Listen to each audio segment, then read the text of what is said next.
What's up, guys? Hey, it is DJ with Life in Northeast Tennessee, your YouTube channel bringing you everything about local business owners and the local area in Northeast Tennessee. I am joined today with the amazing Rebekah, owner of Bristol Bakery and Bagel. The place smells amazing. I cannot wait to hear about everything. So first, just kind of let me know, like, did you just grow up one day and you were like, hey, I'm gonna for sure be a bagel maker, or how did we get here? My background is just home baking. I specialized in cupcakes. I had planned on doing something in the field, small business wise, with that.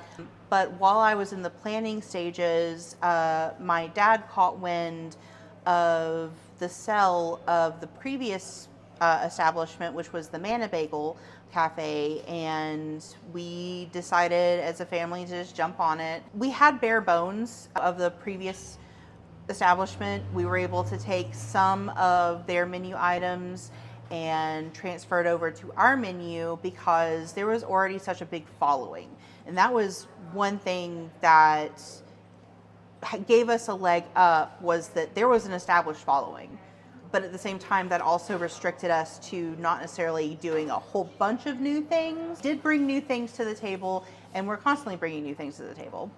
That's awesome. So what were some of the main menu items from the old place that you stuck around, that you looked at the menu and you said, this has got to stay. We got to make this. This is like a staple of downtown Bristol, Tennessee.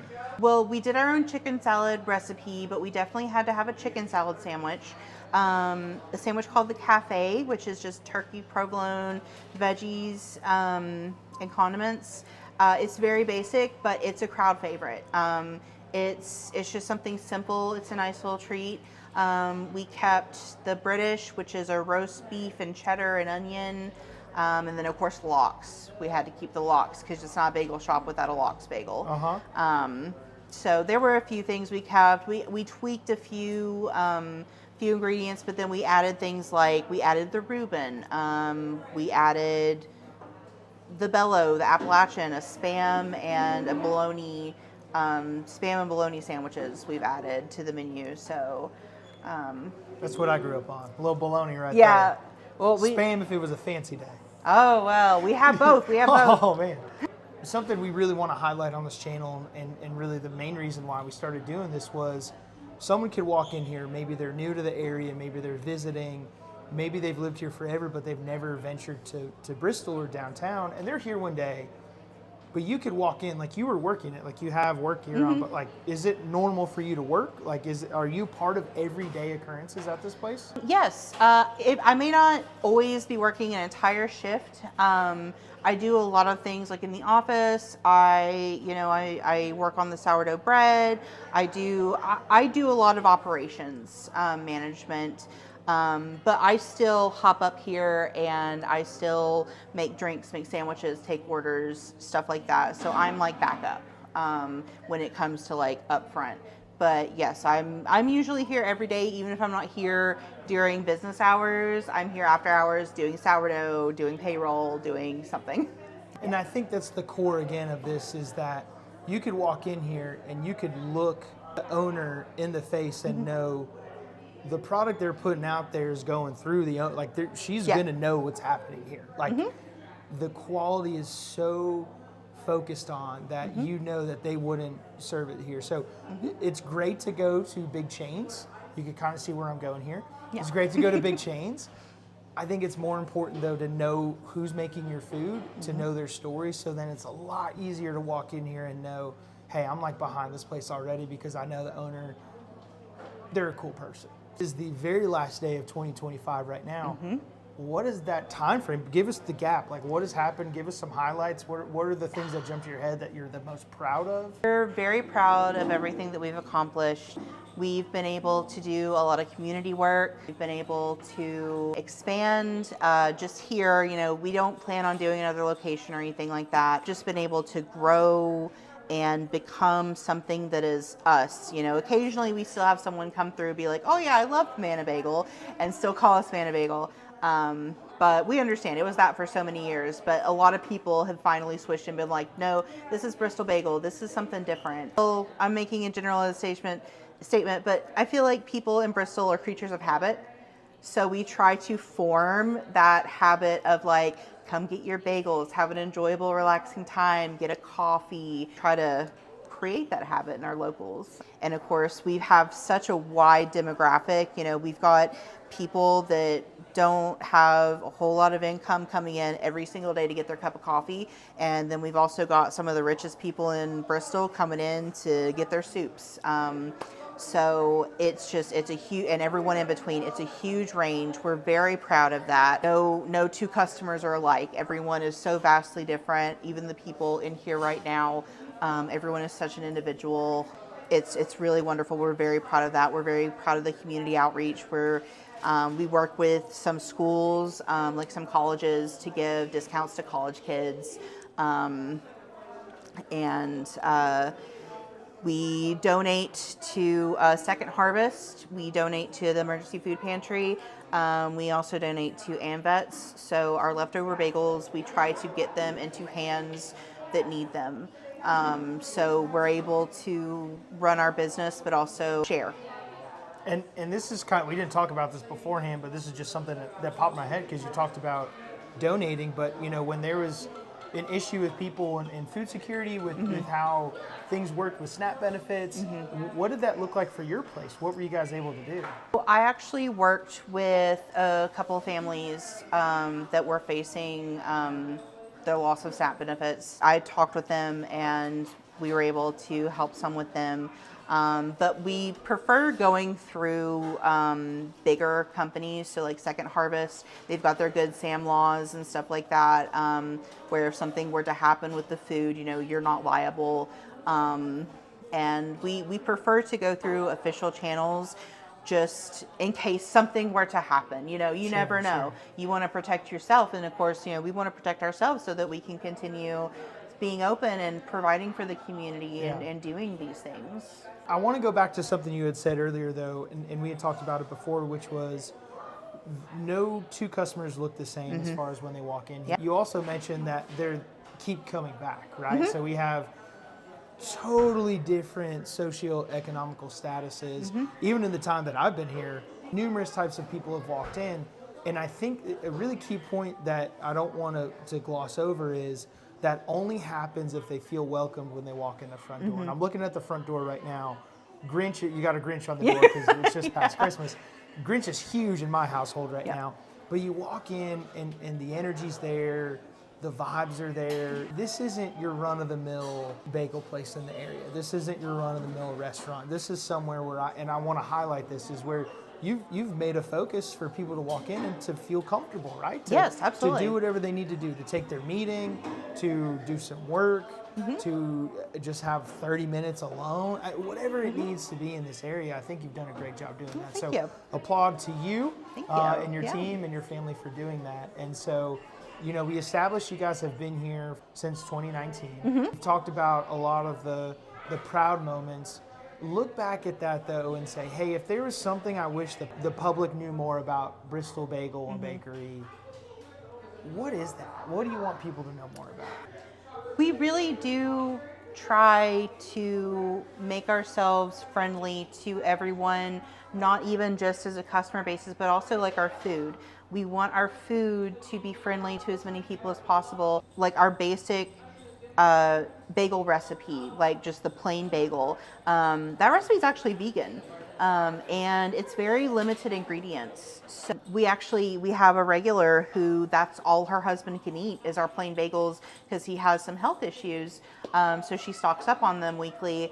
And you know, we try to be very intelligent with what we're putting into our food, so you're not just being served just what we've whipped together. Like, you're being served something that has thoughtful ingredients, that was thoughtfully made, thoughtfully sourced. You know, the price of food and everything is going up so exponentially. You know, we've had to raise prices just a little bit just to try to make up for the cost, but like, we're not going to cut corners. We're not going to take away from the quality of our products.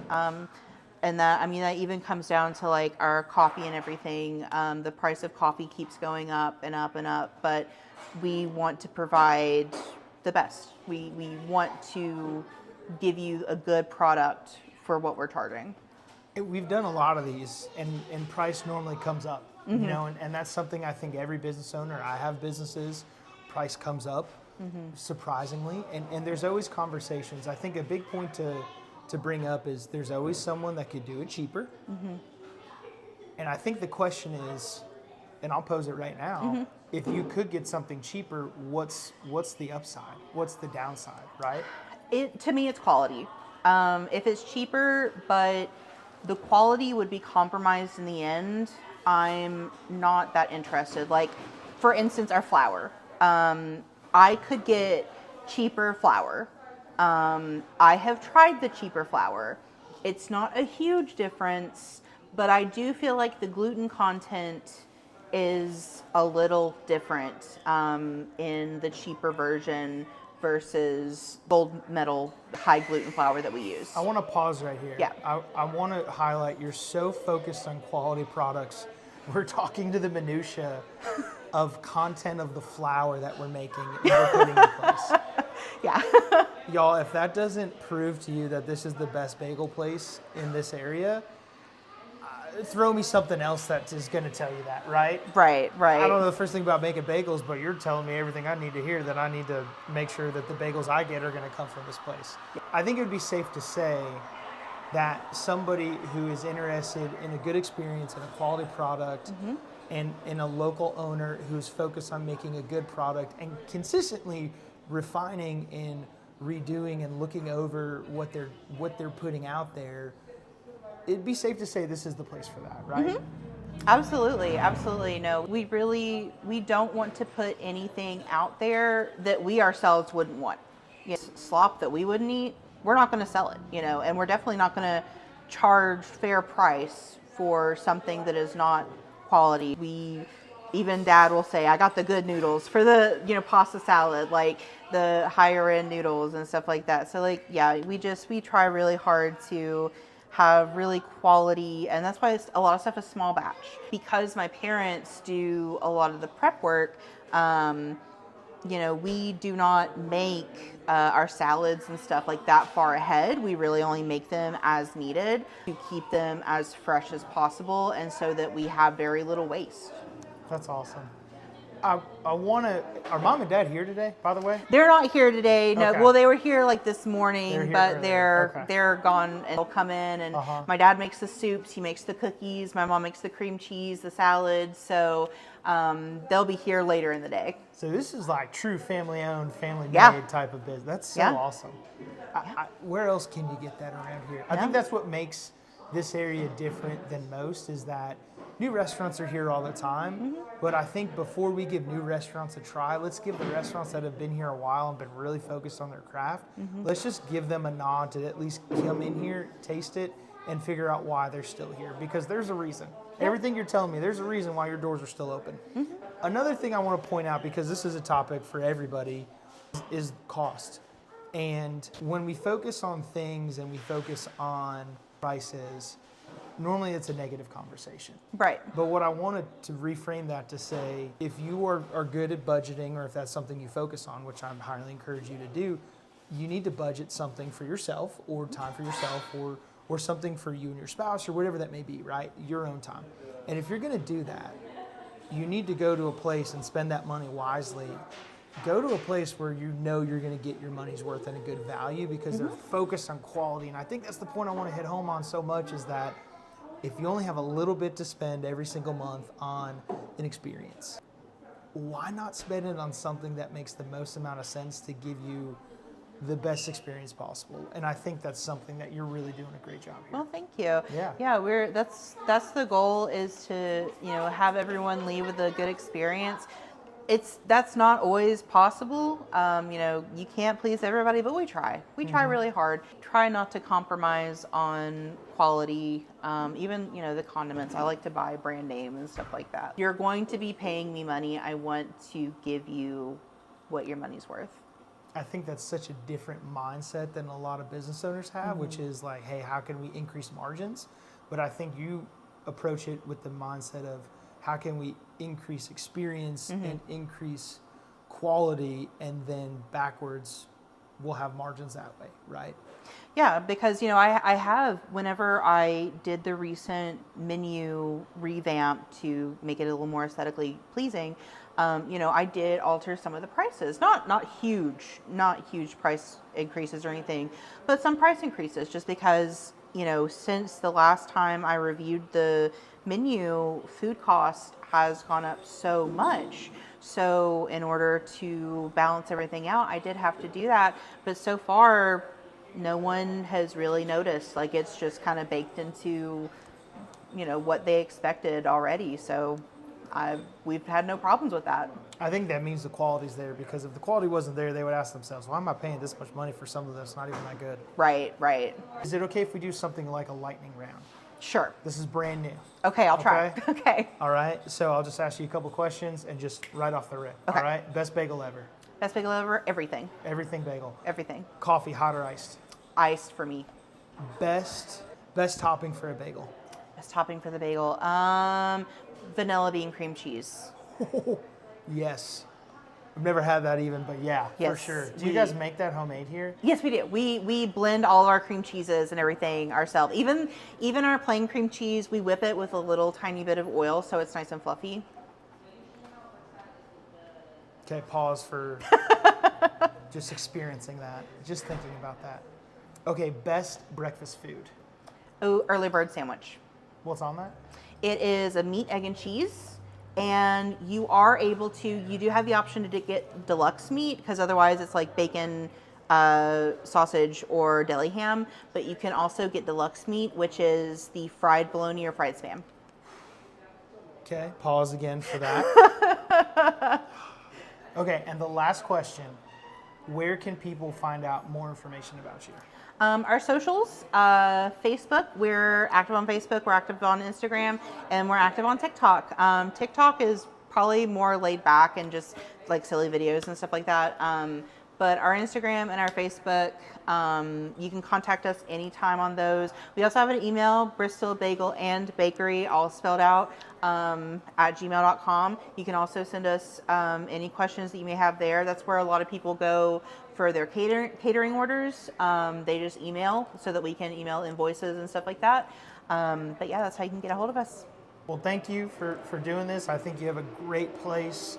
I can't wait to see how this is going to impact you positively. Thank you. I appreciate it. Thank you all so much for coming out. Like, we really do appreciate it. Of course, yes. Well, guys, this is DJ. I'm with the Slivka Property Group, life in Northeast Tennessee. Our goal here is to uplift local businesses like you guys have watched here. So please come through, have a bagel. Y'all have a good one.